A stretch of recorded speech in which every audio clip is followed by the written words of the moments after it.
Gather round, Scouts, and let me take you back to November 1st, 1765. We're in Boston, and Timothy Fitch, a merchant, is writing a letter to Captain Peter Gwinn. Captain Gwinn is on a critical maritime voyage, and Fitch's letter contains important instructions and updates. This story will give you a glimpse into the harsh realities of the systematic slave trade during the 18th century. Let's dive into the contents of this letter and explore the details of this historical journey. Boston, November 1st, 1765. Sir, this, I hope, will meet you safe arrived on the coast, and as you were early and had a good assorted cargo, I hope you have met with good success. You have had 3 months' start of Mr. Boylston's vessel, and hope, but few or no vessels were upon the coast when you arrived. If so, I make no doubt you'll have sold most or all your cargo by the time you receive this, and your business so far finished as soon to leave the coast. Timothy Fitch starts by expressing hope that Captain Gwinn has arrived safely and has had success selling his cargo. He mentions that Gwinn had a head start compared to another vessel and should have an advantage in the market. For you must consider this schooner has a good assorted cargo for the coast, every kind of article that you carried. It will be best for you to dispose of all you'll have upon hand as quickly as possible after this vessel's arrival.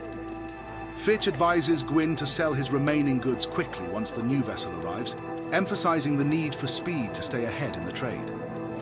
Captain Ingram sailed for Surinam on the 19th of October. I hope you'll be with him by February. You'll observe to keep it as private as possible when you come upon the coast of Surinam and send your mate up in your boat to inquire for Captains Ingram and John Welch. Your mate, when asked at the fort or by anybody else, must say you are from Madeira, Tenerife or Fayal. Fitch gives specific instructions for discretion upon arrival in Surinam, including using a cover story to avoid drawing attention.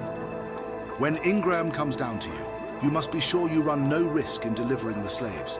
If you find any manner of risk, go directly away to St. Croix and sell for cash and the very best sugars, but be sure the sugar is the very best in quality, and by no means take any ordinary or common sugar. It will not sell here for anything, but hope you'll be able to sell all at Surinam for good bills, and so go and load salt at St. Martin's, as mentioned in your orders.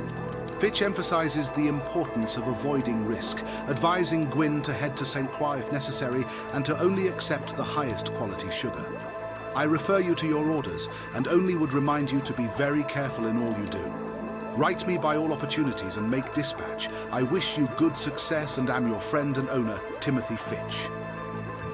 Fitch closes the letter by reiterating the need for caution and prompt communication, ending with a wish for success.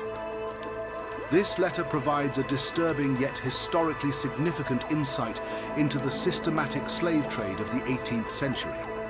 It reveals the meticulous planning and ruthless strategies employed by merchants to maximize profits from human suffering. The detailed instructions highlight the harsh realities faced by those enslaved and the cold calculations made by those who traded in human lives. As we sit here by the fire, this story serves as a stark reminder of a dark chapter in history. It underscores the importance of remembering and understanding the full context of our past, to learn from it, and ensure such atrocities are never repeated. So, Scouts, let this tale remind you of the resilience required to face harsh truths and the importance of striving for a more just and humane world.